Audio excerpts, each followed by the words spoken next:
Pozdrav drugari, danas pravimo parijsku šniclu.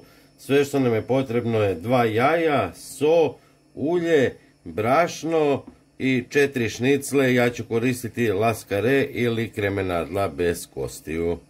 S obzirom da su šnicle tanke kao što vidite, neću ih lupati, nego ću prvo njih da dobro posolim sa jedne i druge strane. Da malo otpuste sok, za to vrijeme ću da umutim 2 jaja.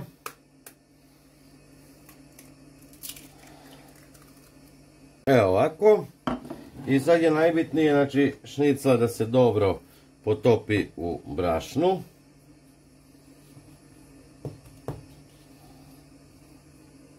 Ostavite ovako sa strane.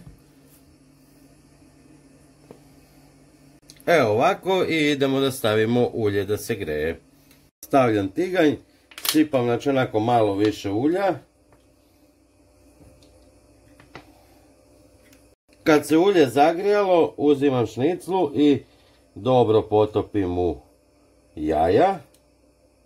Znači slobodno, ako treba i 2 puta okrenite. I spuštamo da se prži.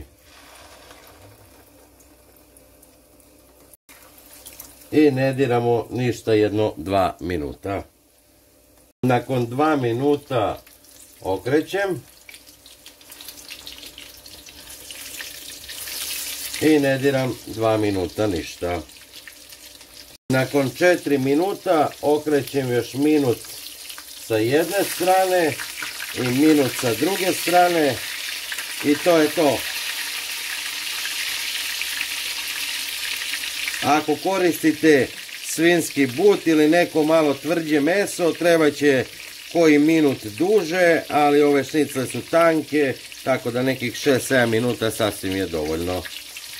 I evo drugari, tačno nakon 6 minuta parijske šnicle su gotove, vidite kako izgleda, bukvalno 10 minuta priprema, odlično ide uz pomfrit ili pire, pravite, javite mi i veliki pozdrav za vas, ćao!